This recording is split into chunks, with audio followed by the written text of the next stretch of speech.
So Mike and I did a similar presentation for the Colorado Bar, and essentially this audience is, the IMBLF audience is people who've been running boutique firms for, in some cases, a long time. Mike and I have both been doing it about 10 years. I think I escaped big law about 6 months before Mike did. So the essence of what we want to talk about is just, the stupid tax lessons that we've learned over that 10 years, and I'm sure many of you will share a lot of these experiences, but we really just wanted to sort of share our experience and give some pointers to other folks. So most of you know who I am. I think I've met most of the people in IMBLF. Some of you I saw on the screen we haven't met yet. I am a commercial trial lawyer in Denver. I run a firm of about 13 people total. I've been doing it since 2009. Started out just as a true solo practitioner, and I've kind of built my practice up over time. Mike Drumm, as I said, escaped big law shortly after I did. I think Snell and Wilmer was Mike's last firm. Mike's firm focuses primarily on franchise, transactional work, also does some M&A work, and Mike is one of my INBLF chapter member targets, so I'm going to take him down eventually and drag him into the organization. So anyway, Mike and I have been friends for a long time, actually became friends shortly after we both left bigger firms and started our own deal. As you can see from his photo on the slide presentation, his abs are far better than mine, but I still wear a tie. Mike wears a Superman shirt with a with a sports coat. So we have a different approach to our practice of law. So if you want to go to the first screen, Mike, on building a network, the first thing that I would say I've learned about running a law firm in the last 10 years is the importance of a network. And I think for those of us that are a part of IMBLF, we know this, but I think about 5 years ago, I reached out to Mike, and this was before I was even involved in IMBLF. I reached out to Mike and a couple of other lawyers. One of them runs a general practice firm. The other guy runs a small M&A practice. And we came together and formed what we call a junto. And the rules of engagement in our junto group is we all come in, number one, prepared to share candidly about exactly what's going on in our firms. We're a pretty open book about everything. And rule number two is you have to be willing to have other people tell you that, yes, you look fat in that outfit, right? You have to have friends who are going to say, like, yeah, that's a terrible idea. That's really stupid. You shouldn't do that. Or, I've had that experience and you shouldn't. So we do these meetings probably quarterly, and we'll send out a list of topics that we're going to discuss before we come together. And it's really, really productive. So one of the reasons that I wanted Mike to participate in this discussion with us today, Mike's firm for the last 10 years has been entirely online. They have no physical office. Everyone works remotely. They've been doing it for 10 years. So I was just sharing with Larry that when COVID hit, Mike calls me up and he says, dude, are you ready to work from home? No, I'm not ready at all. So the first thing he said is you have to get a pair of headphones that will completely cancel all noise.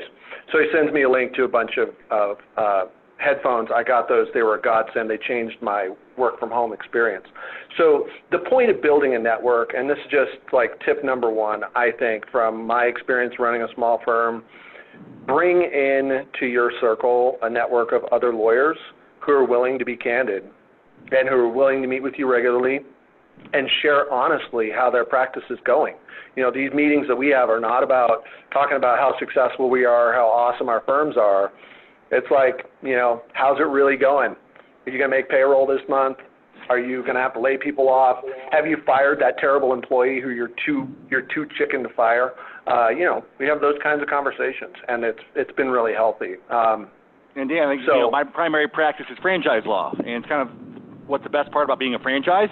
You have other people in a similar situation that have done things that have worked and haven't, and you get to ask them, hey, what are you doing that works and what are you doing that doesn't work? And I think that's the biggest problem that we have as owners or managers in a law firm practice. I used to say this, they don't teach you how to run a law firm in law school, which they don't, but then as I've learned, well, guess what? I am running a law firm, so I need to learn. That second part came later, but it's just great to have that, hey, are you going to do a pay cut? Or who are you laying off? What's going on? How are you doing this? Because you are running a law firm just like I am. Yeah. The other thing Mike and I were exchanging text messages about was the PPP loan, and I'm sure that everybody on this call has had to navigate PPP. But, issues like that, you need the people in your sphere. And I think one of the pitches that IMBLF needs to be making to potential members of our organization is that's the real benefit, right? You build these friendships, you have these people that you can call, and I would encourage members of IMBLF who have not yet formed those closer networks where they're regularly meeting, it's invaluable to do it. So second hard lesson, building an infrastructure. And I'm sure everybody on this call has dealt with, trying to build out an internal team, but also the external team. And for me, the hardest lesson was letting go of those things that I wanted to do on my own early on. So I don't know about you, Mike, but I was the guy like licking every envelope, sending out every invoice, right? I was literally doing it all. I was doing my own accounting. I was doing my own advertising, the whole deal.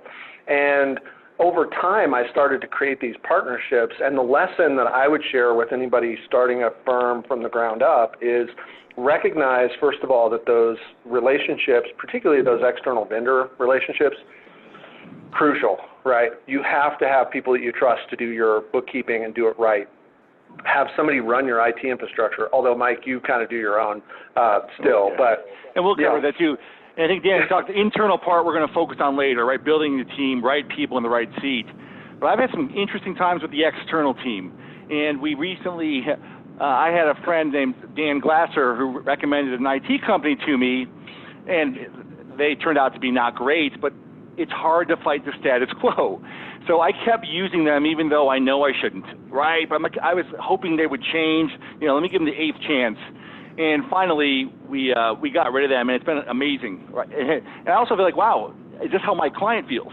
Am I that vendor they don't like? And I got to figure out if I am, how can I change, or just keep being cognizant. And I realized, wow, I hate calling this vendor. And I actually like technology. My new IT company is great. I don't mind calling them. Even though I'm paying them, I don't mind it because they're a good vendor. And also vendors as a strategic advantage. So we do a lot of custom software. We do all of our own internal, our advertising's done. I'm a creative director, but I have 3 graphic artists located around the world. I pay between $20 and $30 an hour for my graphic artists. I pay $20 an hour for our software developers and website hosting and developing company.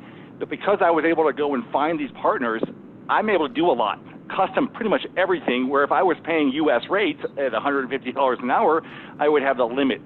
And we have to kiss a lot of frogs. Believe me, I'm on my 12th developer, but if you find those great partners that you trust, it's amazing. And I think it does give you that competitive advantage. So I would always be constantly evaluating your external partners. And we'll be discussing the internal team later, but take a look at those external advisors and partners. They should be an asset, not a liability. Yeah, totally agree. And they're hard to find, and they're worth keeping. All right, so you in the Superman shirt, be yourself because everyone else is taken. So this is, I think, one of the growing pain lessons here is, I kind of give you my website history. And I love marketing. I love creative, which is rare for a lawyer, but that's something I really I enjoy doing. And I kind of show my progression. When I started the firm in 2010, kind of played it simple, kept the traditional lawyer. Now, I didn't have the tie in the picture, but still.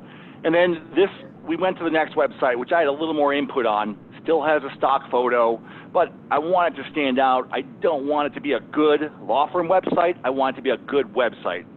And then we're kind of on our last one. This is where I basically worked with my designers and developed the entire website from scratch. And what I love about my website now is I can send a client a referral source to it, and they'll understand who I am. It's exactly who we are. And one of my favorite parts is we are a virtual law firm, so naturally I have a fake lobby as our cover page. It's kind of our inside joke. We don't have a lobby, but that's our lobby. So our iteration progressed over time as well. And on this concept of being yourself, we are still very much a suit and tie formal law firm. And to this day, we actually get a lot of pressure to not be a suit and tie, very formal kind of organization. But it's who we are. It's the level of professionalism that we choose to communicate. And I think it's really important as your firm kind of develops its own brand, its own messaging, to really be true to yourself. Because what I see, particularly when you look at other law firm websites and you look at the way that other law firms are selling themselves, they clearly went and they looked at 10 other websites.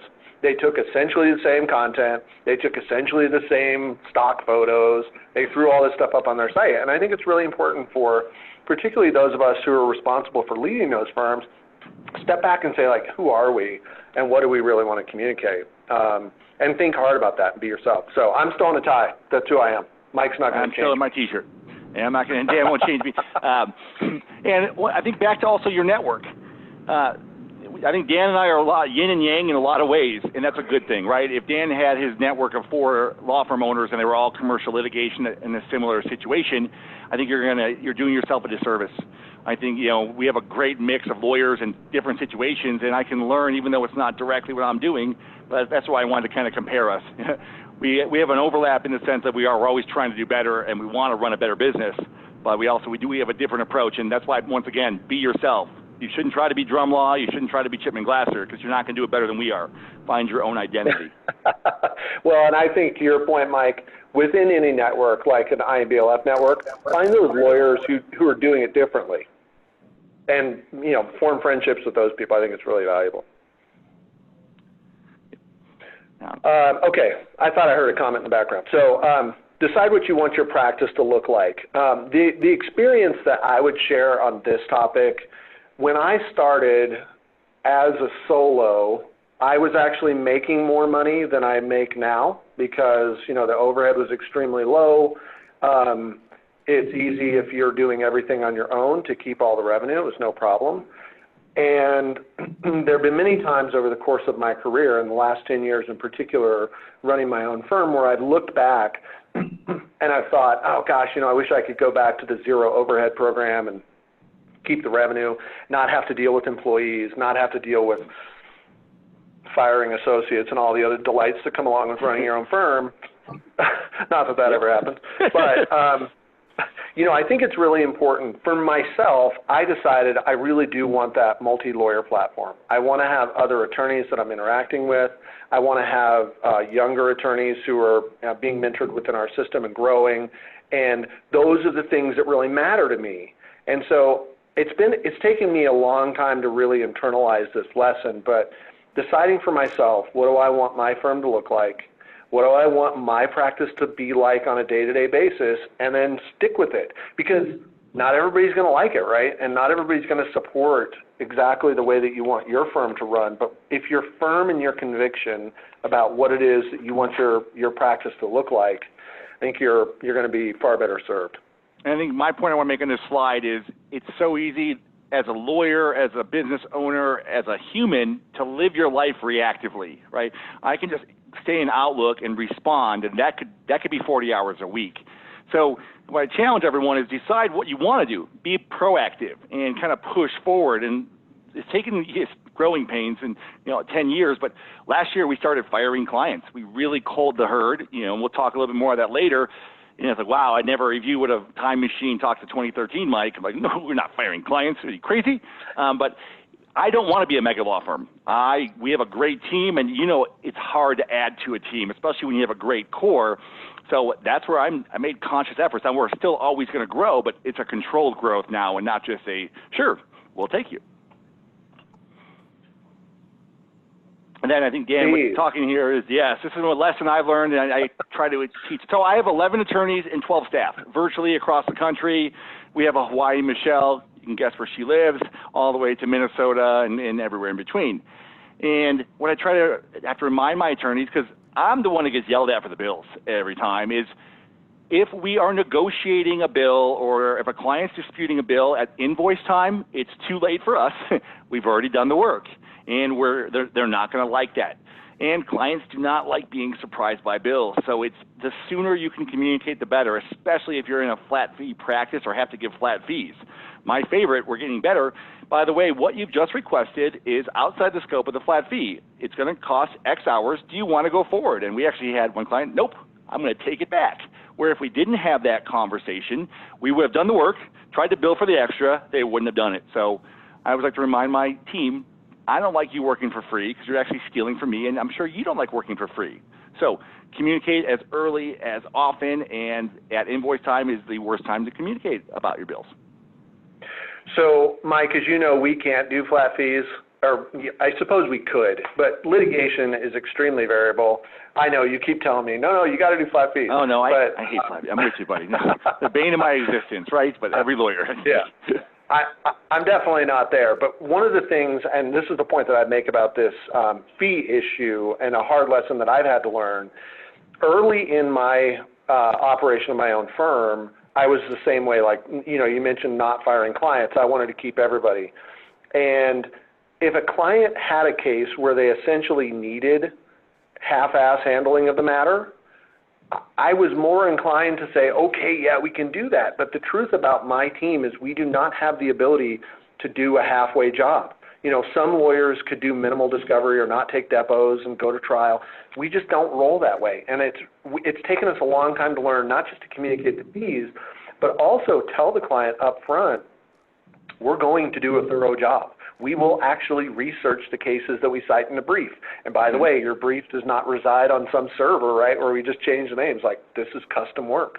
And so communicating about the nature of what we're doing up front has been very, very valuable for us. But it took us a while to kind of learn that we don't have that gear, recognize what your firm can and cannot do. And if a client doesn't fit, you should just tell them, right up front. There are plenty of lawyers who will do a halfway job on this.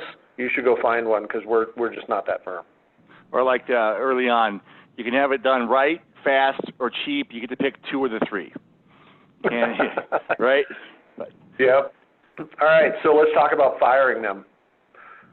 You might be better at this than me. And I know every client we fired, it's never been a surprise. And if I were to poll the audience, you know which clients are going to make that list. If you had to, if money weren't an issue, and you had to get rid of a client, you have your list already. And, it's an 80-20 rule, right? 20% of your clients are causing 80% of your problems. So that's been a great thing to, freeing up. We are not the cheapest price in town. I think we're a good middle value, and there are cheaper lawyers. And if your primary concern is budget, we're not the firm for you, right? If you're going to be the deal shopper, that's great. And I understand that may be what you want. Or I have another, client, and I respected this. What they wanted a budget for every project, and they wanted a set number of hours, and they wanted us to let them know if we ever exceeded that set number of hours for any project. That's reasonable, but they also wanted it done tomorrow. And when they wouldn't get back to us at 6 p.m., and therefore we ended up doing it anyways, and we didn't get their approval, it became an issue. And I said to the client, listen, we're in a fortunate situation where my clients trust us. We don't need the pre-approval process. So I understand why you want this, but find a firm that's willing to do that, because we unfortunately are not going to. And then it's a skill I've been honing is, especially when we're in niche industries, we're franchisors, we're beer attorneys, we work with a lot of breweries, is firing nicely. And it's not you, it's me. I need to find you a better fit, because I don't want anyone bashing my brand that Drumm Law is too good for me. They fired me. So it's a skill that you can cultivate, but let's end this on a graceful note. And if it's one of those 80-20 problem clients, I usually end up writing off the last invoice or cutting it in half, and it's amazing because that's a victory for them, and they leave it very happy. So fire well, never burn a bridge. So I got to make this point real quick, Mike. I talked earlier about defining what you want your practice to look like. And part of that for us has been educating our team about what a good client looks like, what a decent client looks like, somebody that you can work with and they're not toxic to your organization, but then also recognizing that category of clients that really is damaging to the firm. And the reason that we do that training internally is I want every single person on our team, from the receptionist to the most senior partners, to be empowered to come to the rest of the team and say, look, this client's a cancer, and we need to get rid of this client. And they need to feel empowered to do that. And if people are not respectful to my team, if clients are not going to treat the members of our team with respect, they're not going to be clients of the firm. And I love the way you say that, Mike. It's not you, it's me. It's like breaking up with a girl, right? It's not that you're not cute and everything, but You can do better. You can do better. Yeah, you can do better. Yeah, you can definitely find a better guy than me. So, yeah, I think that's a real skill, and it takes a while to develop that. But I would encourage people to train their team on identifying what is and is not a good fit. So, all right, no is spelled N-O. Believe it or not, it took me 10 years to figure this out. Saying no when you really need to. So I would say that the journey for me in the practice of law in general is, it's kind of like this journey in self-doubt where you question how you're handling cases, you question yourself when you get a bad result, and you question whether you're right about saying no to certain quote-unquote opportunities, right? Because you don't want to make a mistake. And it took me a long time to learn that clients can hurt you. Things that look like opportunities can really hurt you. And it is so important to learn to say no early on. I think most of us, if we've done this a while, our gut tells us when we brought in that client that's just not a good fit, and we didn't listen to our gut. And I can't tell you the number of times that I didn't listen to my gut, and I compromised, and I said, well, client's a little quirky, but they'll pay their bills. It's totally fine as long as the client's paying the bills, right? And that's just not true. That doesn't produce the kind of organization that we want. It doesn't ultimately put us in a place where we have the quality of culture, we have the thriving practice that we're shooting for. So I think it's important to learn to say no. I put on this slide, should you quote unquote merge? Because I think that's an opportunity that a lot of us who run firms encounter. And we have these opportunities to bring over a partner or to merge with another practice group. And unless you really understand what your firm fundamentally stands for, what you're about, what you want, and this goes back to like defining exactly what you want your firm to look like, you're gonna embrace every one of those quote unquote opportunities, and you're gonna suffer for it. So I think it's very important. Define your core values, define what you want your firm to look like, and learn how to say no to those things that come in the door wearing a T-shirt that says opportunity, but it's really not. It's going to hurt you in the end. Never stop learning, Dan.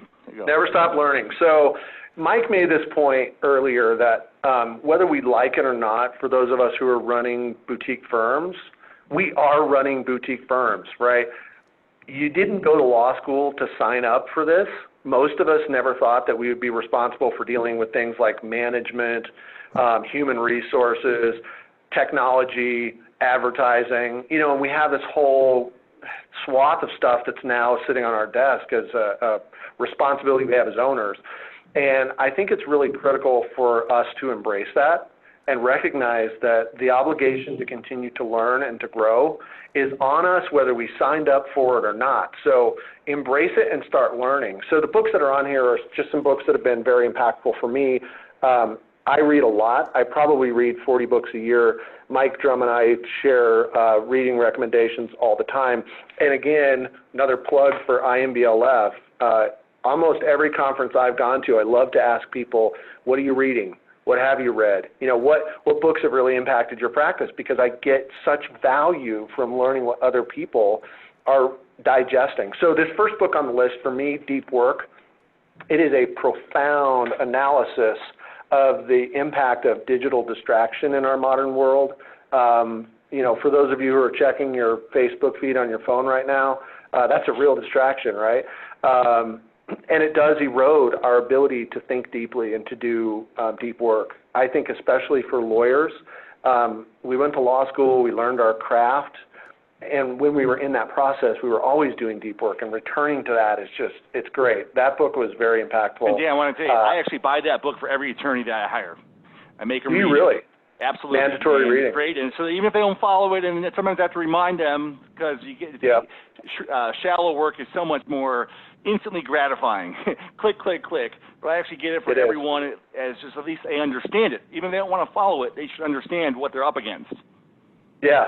I had an associate, Mike, who literally I would come in his office, and on his computer screen, he has at least 40 tabs open on the internet, right? Like Facebook, Spotify is playing in the background. Like you just can only have so many distractions and really focus on doing difficult things. So I think that's a great idea to require your team to read it. But anyway, Deep Work is fantastic. Good to Great. I'm guessing a lot of the lawyers on the call have read Good to Great. I think it's the Bible for anybody who wants to understand business basics. It's a fantastic piece. Linchpin is about becoming indispensable, and I think that too is really crucial, both from a client service perspective, but also when you look at what you're hunting for in members of your team. You want them to be indispensable to your organization and to your clients ultimately, and Seth Godin's Linchpin is a fantastic book.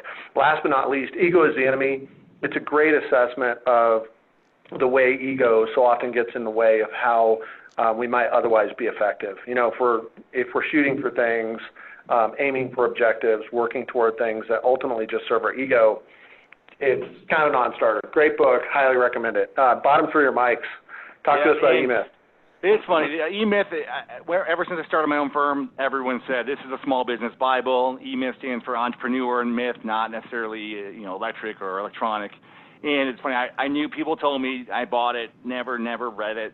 Finally, I got Audible, and that was a game changer for me. Because I'm reading this, but when I'm reading a book, it's competing with working and hanging out with the family or even something else. But with audiobooks, on a car ride, even in the morning, getting ready. And I did E-Myth at Arapahoe Basin skiing, and that really was amazing. It is a must-read if you're running a business, especially as a lawyer, because it really covers us as the roles of we have to be a lawyer, we have to be an entrepreneur, and we have to be a manager. And we err usually on being the lawyer first, and we kind of neglect the other two. So I would say it's a must-read, and millions of others will say the same. And then I love Scaling Up. Scaling Up is, I feel, the next level. So E-Myth gets you started in running your business the right way, and then Scaling Up lets you take it to the next level. And what I loved after reading Scaling Up, I implemented a lot of new systems that have benefited me exponentially since reading this. And then another one, and these are all my top books, by the way. I always have one book on Audible, one book on Kindle, and kind of go through them. But I give a 1, 2, and 3 ranking for my book club members, and 3 is you must read, and these are all my 3s. Is The Road Less Stupid, and it's Avoiding the Dumb Tax. What I love about it is it's about 40 chapters. They're each individual lessons, and at the end of each book, he sums it up on a bumper sticker. So you get a 1-sentence summary of what he just told you. So great books, highly recommend them, and keep going and never stop learning. And on Road Less Stupid, I would just add that book is about taking time and specifically dedicating that time to thinking about hard issues. So one of the questions he poses in that book is, if you were your firm's direct competitor, what would you be doing today to ensure that your firm is out of business in 2 years? Which I think is a really profound question, right? It causes you to think deeply about your practice area, the space that you're in, who else is competing for that same work. I think it's great. And those of us as lawyers, especially those of us who practice law and manage a firm, it is so hard to find the time to just step back and think about those hard questions. And I'm telling you, if we're going to run successful firms, if we fail to do that, we will pay the ultimate dumb tax. And we will end up making mistakes because we simply didn't take the time to think about it. So it's a great book. I highly recommend that as well. So identify and build your culture. I think for so many boutique firms, at least this is true for me, I came out of big law. I know there are a lot of people in IMBLF who did as well. And I learned a specific trade or a specific practice within big law and ended up ultimately running a boutique law firm. And I didn't have a clear sense of how to create a culture within a firm. I'd always been part of these big organizations, and I had never been intentional about saying, this is the kind of culture I want to create. And about 5 years ago, we adopted a set of core values, really started talking to our team about these are the things that are really important to us. Psychological ownership is the first one on our list. That means we expect all of our people to wake up in the middle of the night, right, thinking about the case. If you're the third lawyer on a matter, you better be waking up and thinking about whether we ask the right question in discovery. you better be thinking about arguments we can make. So communicating those things that are essential to being a good lawyer and ultimately to making your firm successful, I would strongly encourage people to first think about what those are, right? What are those things that are really important to me and to my firm, and then communicate them specifically and build them into your culture and make them non-negotiable, because it's the only way you're going to be able to build a culture. And I think it's really crucial to achieving success. And my turn. What else I'm going to recommend, I'm a trademark lawyer as well, and I love trademark law. Don't get a generic trademark for your business. Our trademark is different is good, and that kind of is our branding and our culture. Different's not better, different is good. And some of the things I have here, we do a full-page ad. We have a lot of legal eagles from Franchise Times, and we do a full-page ad every year, and we have fun with it. And this is our Step Brothers ad. I have my World's Okayest Lawyer shirt I wear when I do some presentations. But more importantly, one of the last one is what I have to remind my team. Professional law firms, suit and tie optional. We like to have fun. We don't take ourselves too seriously, but in order to pull that off, we have to be good lawyers. And if I'm going to court, I'm wearing a suit. I have my lawyer costume. I don't wear it every day, but I know when to wear it. So that's why I think it's something that I have to remind everyone. To have this brand and this culture, we still have to be great lawyers, or we're not going to be successful. So, Mike, how do you roll some of this stuff out remotely, right? Like, we're looking at your, some of the things that you've done, like the advertising, but what do you do for your team that's working remotely to sort of underscore or emphasize your firm's culture? Because now all of us, of course, are working remotely, and I think that's challenging.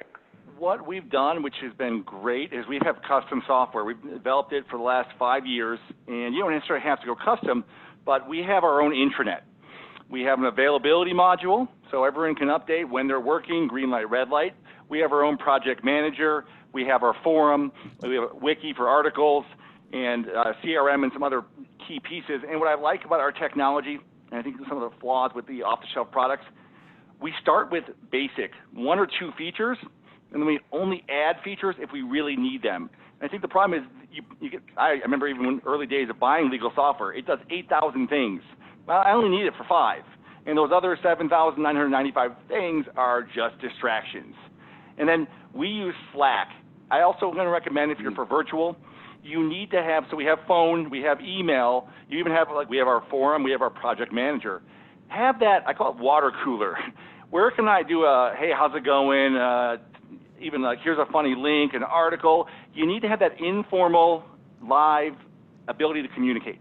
Because it's that, so don't forget that piece. Because an email like, hey, check out this article, and then you respond an hour later, really funny, Mike, you're missing that interactive component. So Skype or Slack, but get that interactive component if you can, Dan, is what I would recommend. Okay. It's interesting. We don't use Slack, and we didn't when we were remote, but I've heard people say great things about that as a way to instant message people and communicate. So this next slide on the KOOL-AID, when I left Big Law, I had a lot of ideas about what an ideal law firm environment would feel like. It's sort of my utopian vision for the perfect environment, the perfect culture. And I really wanted to create an environment that was different than what I had experienced in Big Law. For those of you who've been there at Big Law, you know what I'm talking about. It's kind of a grind. Human beings get chewed up and spit out there. And so I really wanted to do something different. And I had certain ideas about what that would look like. I also had ideas about how to deliver great customer service to our clients ultimately.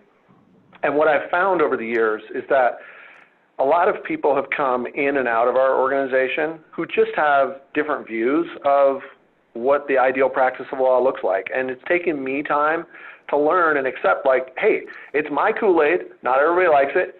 I am in a suit and tie. I am in the office.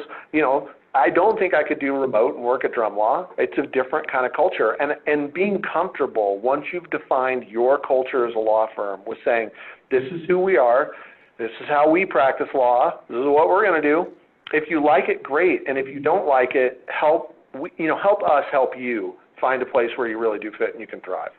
And I think going there, even with your clients, I say, we're a different type of lawyer. I call us lawyers with personality. And I say, if you want a suit and tie lawyer, that's great. There's literally millions of them, and that's not who we are. But we're not for everyone. And if you want that, that's great. We find that fit. Find the Kool-Aid flavor that you like. I like cherry. You may want grape, and that's okay. Yeah, it's totally fine. So you're not that special. This was a sad one for me because I really thought I was special. And what I mean by you're not that special is like, look, a lot of bad stuff is going to happen in the practice of law. You know, clients are going to fire you. Clients are going to threaten to sue your firm. This isn't unique. And this, going back to the very first point that I made, get a group of lawyers around you who can share these experiences and where you can have candid conversations. Because once you realize, oh yeah, other lawyers get fired, other lawyers have conflicts with clients, you know, other lawyers have these experiences where their model sometimes doesn't work. It's very helpful, I think, to just come to that realization. And when you do, then you can freely share with other attorneys and kind of get that support and bounce ideas off of people and hopefully refine what you're doing and do it better and avoid those things more often than not. But it's inevitable. All of us are in the practice of law. Playing on that one, I always tell my team, it's okay to make new mistakes. That's just not make old mistakes, right? We can learn from new mistakes. Mistakes will happen. Just make sure they're new ones and not repeating old ones. Yeah. And I always misattribute the quote. I should look it up one day, but you know, I think Starbucks. How do you train your employees to smile? Well, it's really easy. I hire people that smile, and then I train them. And you know, that's something. And Dan's going to go into a little more detail, but we added this question to our when we send out a job post. Tell us your favorite joke. Just you know, and we've seen every spectrum. I've even seen a lawyer, I'm sorry, I don't have a joke to tell you. It's okay, well, you just told me a lot by that you wouldn't even give me a knock or like I said, we've had some extreme jokes. Like, wow, that's I won't be able to say that joke again, but it's that, you know, hire slow, but hire for your culture and find the smile. Like, we need someone, I can't sell this and then give you Dan suit and tie, right? That's not going to happen. It's not my brand. So hire for your brand and your culture. Yeah, and on the hiring slow, there's a book that we use internally called Who Hiring. I think it's the Bible on hiring. It walks through the entire process of how you should conduct your interviews. So just to give you like the top line interview, there's an outline for how to do a telephone screening interview. And basic questions like, what are your career objectives? You know, where are you at now and why do you want to leave? It's a very formulaic method for going through the kind of information that you want to gather on a candidate. And I think it's a great resource. We, in our firm, that last bullet point has to do with creating tests and scoring measures. This took us a long time to figure out because we would find a paralegal who had been at a big firm, and of course, my partner and I both came from big firms, and so we had this sort of misconceived notion that you have the automatic imprimatur of excellence if you came out of big law. And guess what, people? It ain't necessarily so. So it's very important that you test the competence that you actually need within your firm. So we have a competency skills test for paralegals and secretaries. We have a competency test for lawyers. We have had very, very qualified on paper lawyers flunk our competency test, which is a relatively simple read a case, look at a set of facts, and write up a memo, and people flunk that. So I could not encourage you more to do that and to avoid the brain damage that comes from hiring somebody who simply isn't qualified to do the job you're asking them to do. Because I personally have spent 6 months to a year banging my head against the wall with somebody that we hired who on paper looked great and did not have the competency to do the work. And Dan, I think another one I want to add to that. So we have a fake franchise agreement. We make a 5-page, here's a template, I need you to update it. It was a hamburger, you need to make it a pizza franchise. And we snuck in some extra credit, like we didn't ask you for this, we gave you the set of rules, and we have a scoring sheet. And the interesting thing to do is I would recommend not only the test, but give them the score. We've learned a lot from their reaction. It's like, I can't believe I missed it. And once again, we're hiring humans. I don't need perfection because that's not going to last. So I love also getting their reaction. And are they disappointed? Like, I got a 76 on it. That's pretty good, right? I mean, for an interview. And that will tell you more. So I think take it a step further. And then I gave it this my Step Brothers movie slides. Back to voodoo hiring, and this is a scene in the movie Step Brothers. It's hey, I'm looking to hire guys I don't mind hanging out with for 12 hours a day. You seem like cool guys. You got hair similar to mine. You wear tuxedos to interview. That's funny. It's ironic. I get that. Well, this was how I used to hire. Like, hey, you're a lawyer. You seem kind of cool. Come on in. Right? You seem like a fun guy. Challenge that you evolve your hiring process beyond the desert island, right? Would I like to be stuck with you on a desert island for a period of time and get real practices, check references. Then I'm going to do another tip, which, things kind of slip by you. Check any attorney you're hiring. Make sure you look at their disciplinary proceedings. We had someone that this was not part, unfortunately, I have to say this, of our background checks, suspended twice on their license. The first time they did a lot of bad things, but then the second suspension came when they kept practicing in court in front of a judge and didn't tell them about the first suspension. And, I just assumed that would have came up somewhere, so I would write that down, do a quick search, check disciplinary proceedings, and that may pay for the cost of admission today if you find out, we're not going to hire you. Yeah, and for us, Mike, we too practiced voodoo hiring for a long time because I thought I was a pretty good voodoo practitioner. That's the thing. When you don't realize how dumb you're being, you're just sort of doing it. And then we suffered the pain of hiring these people that we thought, well, you seem like a nice enough person. Their practice area didn't fit. Their competency wasn't there, or whatever the issue was.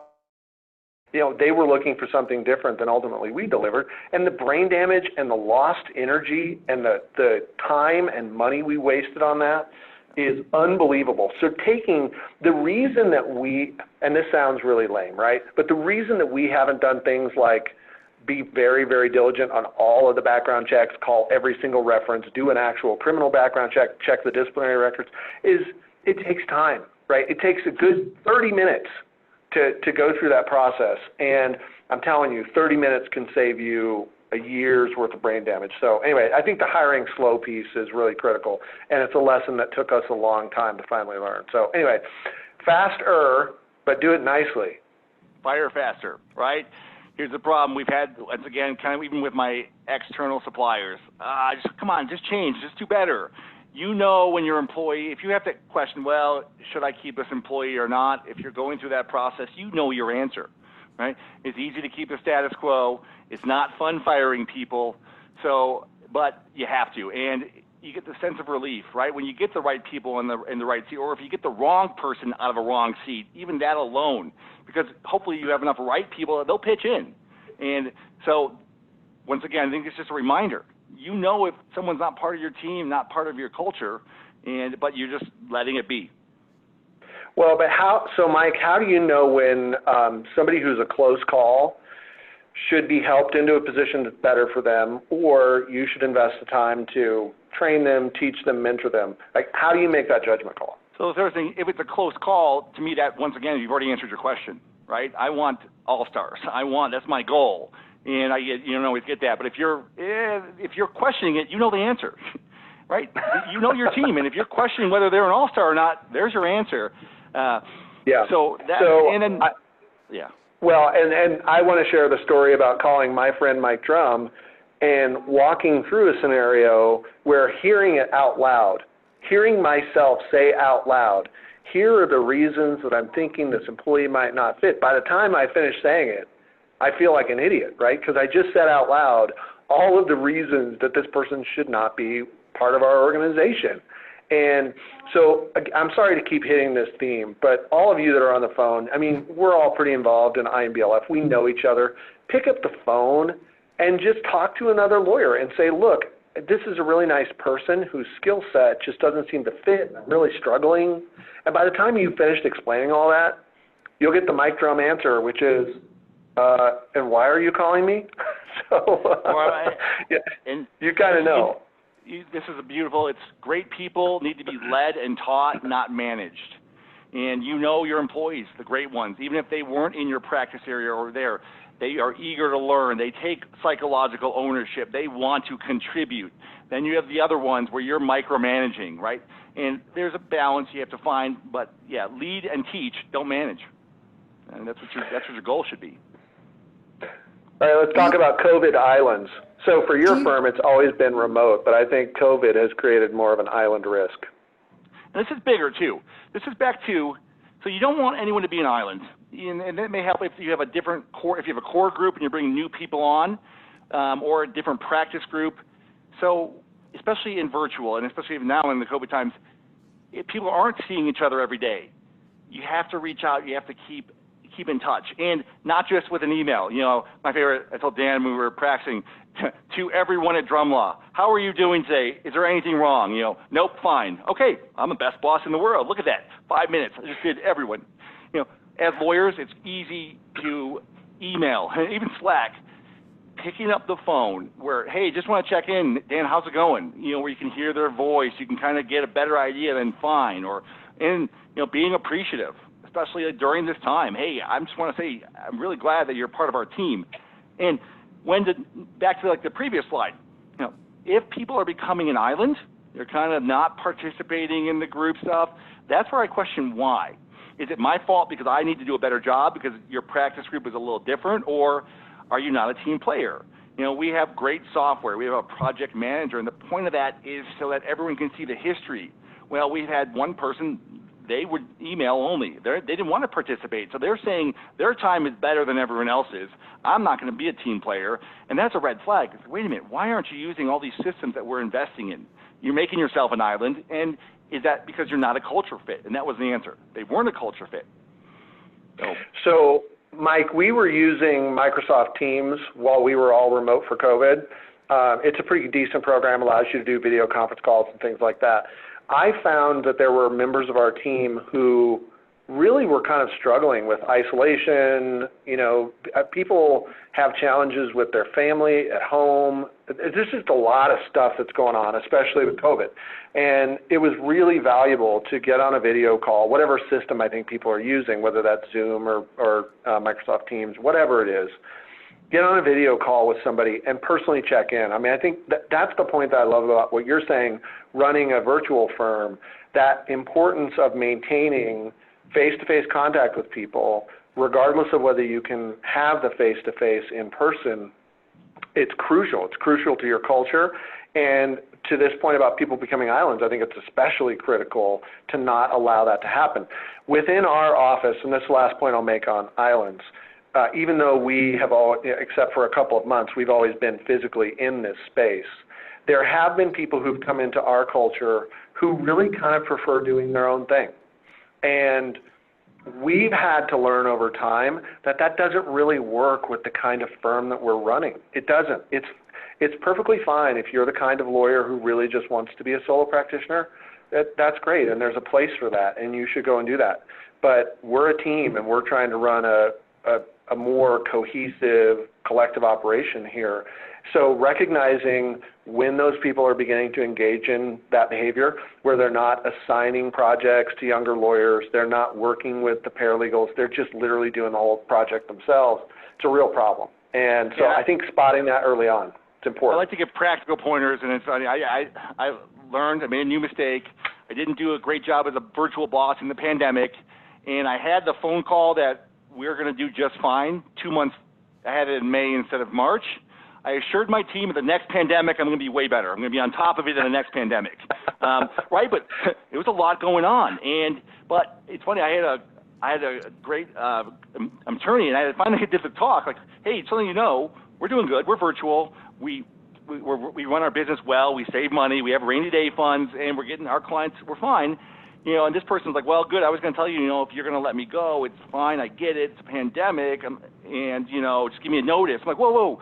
So I was like, yeah, this was next pandemic. I need to do a lot better job. But, you know, I had all these excuses, right? We have a pandemic. I have a 10, 8, 6-year-old that are homeschooled.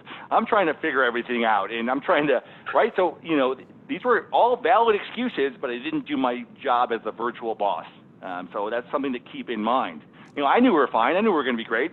We planned for this. We run a good business, but not everyone else knew that. Yeah. And I think learning to be a good boss, this goes back to like learning the skill sets we don't want to learn. You have to learn it.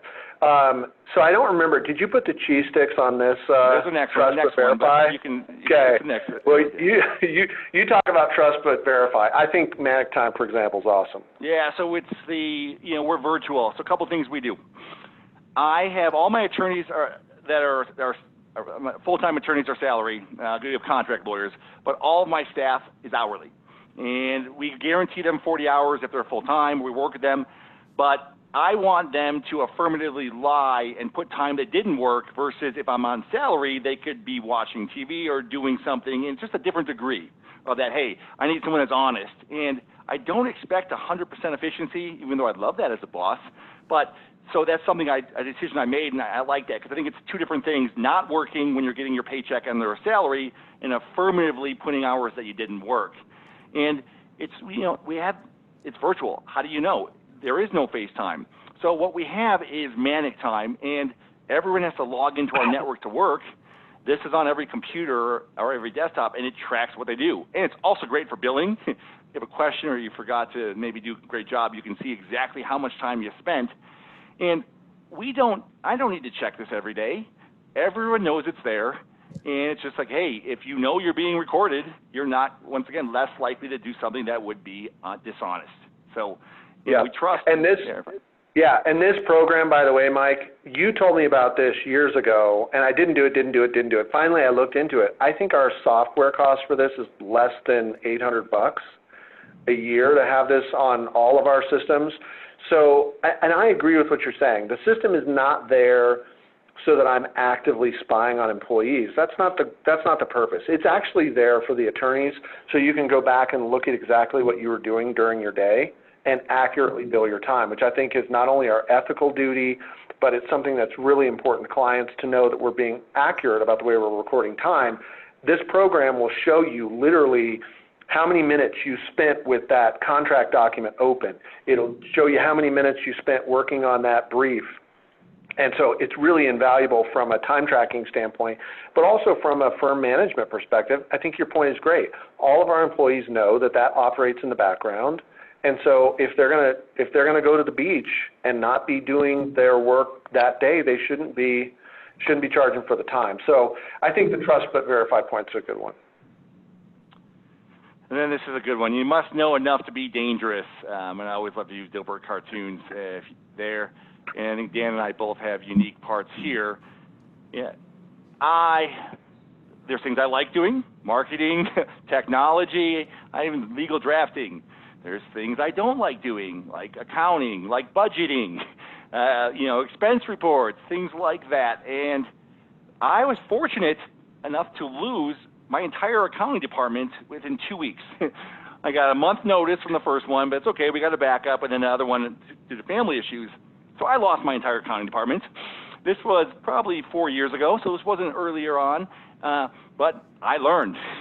I learned about our accounting policies, and I changed a lot. That actually also coincided with that book, the Mastering the Rockefeller Habit, Scaling Up. And that's where I went. And if you are not taking credit cards right now as a law firm, I would challenge you. You need to do this. It's not an option. And it's been amazing. And I used to do I don't want to pay the fee. You pay the fee, you get credit cards, and you will get paid faster. So knowing enough, and I'm still always trying to stay on top, even though it's not an area I love. I have to know enough of all the things that are important to my business. And Dan, why don't you tell us about your two? I think So the cheese sticks are on here. So one thing I don't like to do, and this has been such a hard lesson for me, I don't like to dig into the minutia of every aspect of the firm, right? So like you're saying, Mike, you're not a huge fan of accounting. You're not logging into QuickBooks every day to see exactly where are our numbers say. I personally don't like IT. I hate IT. If I could never touch IT again, my life would be perfect, right? Not my thing.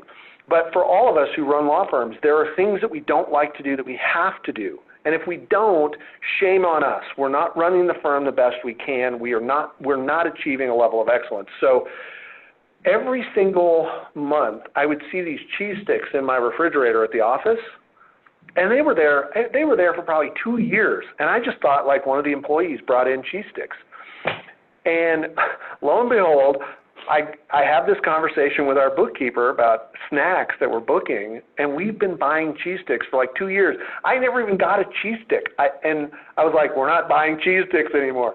But this one sticks in my memory because I guarantee you that everybody on this call right now is paying for their own version of cheese sticks because they haven't taken this time. They haven't gone. They haven't done the due diligence. So I'm telling you, people. Tell how the cheese sticks happened, though. It was a simple. How did this? Some lawyer. Yeah, well, some lawyer said to somebody on the staff, "Hey, I really like cheese sticks. Can you order them every month?"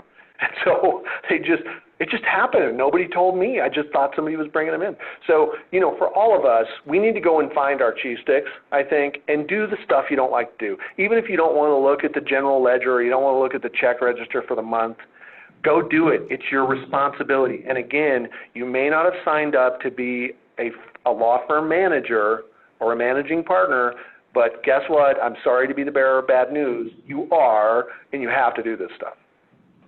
The next one is I touched upon it. Make everyone replaceable. And this is especially a problem if you have a great team. But what I've been focusing on, a good COVID opportunity, is focusing on, think about the important tasks, like accounting, getting paid. But understand how a bill becomes a law. How does a client become a paycheck and everything in between? Because if someone were to get hit by a bus or quits or your entire accounting department quits, you're vulnerable. But if you know what everyone does, and you can actually break it down through document, and I write it down, and what's been amazing, just for the common things that we do, and especially for our staff, we're finding bottlenecks and inefficiencies. And while one person does, it's a 20-part job, well, guess what? By breaking it down, I can actually take out 4 pieces of the 20-part that I can actually have other staff help to eliminate the bottleneck. So make everyone replaceable and understand everyone's role is the point of this slide. Yeah, and again, the 30 minutes that it takes to do a background check on somebody who has been disbarred a couple of times, we all don't want to do it. We don't want to spend the 30 minutes, right? Because I was just watching ESPN, and now I got to call the state bar and check on somebody's background. Like, that's a hassle. So we have to do it. We got to take the time. And this in particular, looking at the tasks that the people on your team perform, taking the time to write them down, to break down every job, even if it's as simple as converting time to bills, you got to do it. So, hey, Mike, I'm seeing 2 minutes left on our 1 hour. And I know we have more slides to cover, but I want to flip to questions if people have them. And I don't know if people put in questions in the comments or if people just want to ask questions, but I want to leave a little bit of time for that. Absolutely. And there's been no chat. I don't believe there's been any chat comments, Dan. I have this is Jane. I have a question. You were talking about, all right. One of the things that I thought was great about what you've been talking about is hiring, because frankly, I think we suck at it, and I think most people do. But when you're talking about checking references, I mean, nobody's going to give you the reference who's going to say, he was really mediocre. So what are you asking, or what are you finding valuable about checking references? Because I found it singularly ineffective. So let me start with the questions that we ask the candidate, and this comes directly from Who Hiring. I will say to a candidate, we do something called a top grading interview, which is going from every job they've had from the beginning of time to their current position. And let's say that, I'm talking to Jane Jacobs. Who was your last boss, Jane? Oh, I was working for this woman named Rebecca at this other law firm. She was great, and I really liked her. I will say it this way, Jane, what will Rebecca tell me when I call her to ask what was your greatest strength? What will Rebecca tell me when I call her about your greatest weakness? So in the mind of the candidate already, they're answering the question from, it's not he might call this reference, he will call this reference. So that's a starting point. And that actually generates a lot of candor from the candidate themselves when you're making very clear when you're talking about that former job that it's not a maybe. I will be talking to Rebecca, and I'm going to be asking her what your strengths were and what your weaknesses were. And when you flip that conversation over to the former employee and you're actually asking the question that way, hey, what was Jane's greatest strength? It's amazing what people will tell you. What would you say were Jane's weaknesses? It's amazing what they'll tell you. They're obviously limited legally from telling you things like, Jane committed forgery or stole a bunch of money. We can't talk about certain stuff, right? But they will tell you a lot. And when they refuse to tell you something or they're very tight-lipped, it's a huge red flag. Most people who are talking about a candidate who was a good employee and a contributing member of their team, they're going to be very candid. So sometimes you get people who are cagey. I read that as a big red flag, but it's been pretty useful. Yes, I can for confirm that Dan Glasser worked here from these period and dates, and that's all I'm able to confirm. You got enough right there. And Dan, I was talking to Dan too.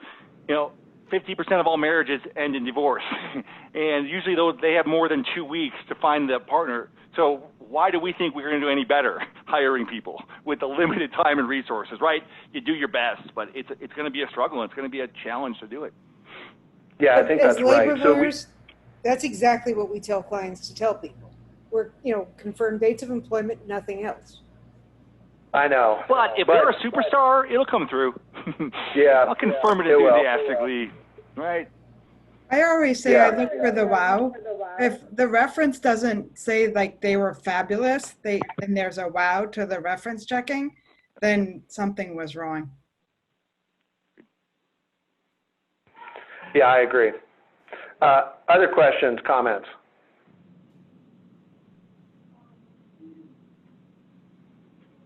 Hi, I guess everyone else. Yeah. Everyone else has had smooth sailing running their firm, so it's just you and me, Mike, that have struggled. It's the story of my life, Dan. Story of my life. Dan and Mike, I want to thank you for this. I do want to suggest perhaps that we, one of the things I've talked about is over a period of time, I want INBLF as a network to own the idea of starting a boutique practice and building a boutique practice. And this sort of topic that you've outlined is really fabulous, fits into the model. And I have a bunch of questions, one of which relates to the choices, and I've seen this now in many contexts, the motivations that you make to start your own law firm. Just focusing on boutique law, what is it that motivated you? What were the risk reward assessments that you made as you start, and then how X years down the road have they been achieved? And you sort of have outlined some of that, Dan, particularly when you sort of talked about building the networking and stuff, and the notion that you've come from big law. There's obviously things missing. I came from larger law firms, things that are missing in that context. Lots of INBLF members come there, but I want us to be in a position to be a go-to resource for people that are starting their own boutique firm or building the firm and looking for the additional resources. But I want to get a sense from each of you how it is you got started in that practice, in your own practice, and sort of how it evolved sort of in a short period of time, whether it met the expectations. Excellent, Dan. And I'll steal the first one because I got a fun one here. I was at a big firm, and I actually was running the franchise department. It was an interesting, 2 partners left to another firm, and I started with 7 franchise lawyers, and it came down to just me. Then I did a pretty good job for 2 years. Then we brought in a big-named superstar lawyer in a different office, and she actually micromanaged me and made it awful. It made it difficult to practice law. So, I need to thank her every year because I kind of got driven out. And it's kind of funny because the partners in my local office who I liked, when I told them, hey, here's what I'm going to do, I'm thinking of starting my own business, he's like, wow. Yeah, no, that makes sense. You have your own client base and you're going to make a lot more money. And here's what I tell people, starting a law firm, it's like having kids. You think you know what you're getting into, and I'm like, hey, I got my computer, I'm going to be drafting legal documents, but by the time you get there, you realize, no, I have no idea what I'm doing, but it's too late. Thankfully, it's too late, and now I'm going to learn. And I've actually presented to bar associations on starting your own firm, which is a whole other presentation. But the one thing I'll give you one pointer for that is plan for your growth and see what you want. There's a lot of, even from a technology standpoint, right? There's a lot of great technology where if you're a solo or small firm user, it's $40 a month all inclusive, which is great. But if you end up going from 2 people in your firm to 24 and you're still paying $40 a month per person, then that probably is not the best solution, or may not be. So kind of thinking about, where am I going to grow and where do I want to grow? Because I think it's going to guide your development and your infrastructure. So, Arnie, I love this question, and my short answer is I left more out of a reaction to what I didn't like about big law, rather than deciding for myself to internalize a clear vision of what I ultimately wanted. And so I would encourage anyone who's considering starting their own firm, taking their practice into a boutique environment, to really step back and ask themselves that hard question, like, what do I want from my life? What do I want from my family? How do I want to interact with my clients? What do I love about the practice of law? And decide whether that's something that you can create in a boutique environment. And I feel really blessed, frankly, that I've gotten lucky, and I love my practice. I love the work that I do. I feel like so many of the things that I wanted and wasn't getting in big law, I've been able to enjoy in a smaller boutique environment. And it took me a while to internalize what those were, but those are things like having a real impact on the clients that I'm privileged to serve, right? I want to feel that there's a real impact. And certainly in a boutique environment where I get to pick the clients, I have a very close relationship with them, it's amazingly rewarding. And so for anybody considering it for those reasons, I'll tell you, having that close connection with people, feeling like you're serving and you're making a difference, there's almost no better place than a smaller firm environment to do that, and I love it. So I think it's great. But that's what I wanted out of my practice, and I've been able to find that in a boutique environment. And then you add, Dan, ego. I thought I could do it better. I run my law firm as much like a business and not a law firm, right? Where can I get my economies of scale? Where can I get my efficiencies? And I think law firms got fat figuratively over the years, right? I mean, the billable hour, the inefficient lawyer makes more money than the efficient lawyer. And I thought I can do it better. And I'm always challenging myself and my team. How can we do it better? You know, my goal for everyone is to work less and make more money, and maybe through technology and systems. And that's not the big law model. That wasn't the law firm model I left.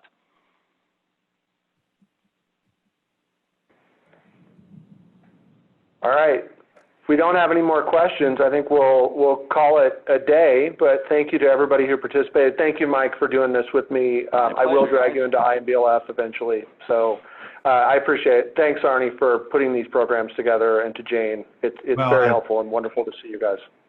I want to give a shout out also. Jane, Larry, and Marcine have been sort of instrumental in just taking the concept and running with it. And Mike, you may not be as familiar, but you know, when you join the network, it'll be better. We are basically shifting from sort of the business model where we have a highly social network as well, supportive, and we have a number of meetings domestically and around the world. And we've obviously had to go into hiding this year and create new models. So we've reformed the web environment, and it's still going to be, further strengthened. I'm working, Annabelle, who's now I'm calling her Director of Marketing Communications. Is working with me. We're going to create podcasting to sort of have interviews with boutique members. Mike, you'll have it on your audio file so you can listen to how, the kind of stories that people have from the boutique law business, what they've experienced, why we should be hired, and sort of way of meeting new clients. And I'll add one final thing, this notion of the disciplinary vetting.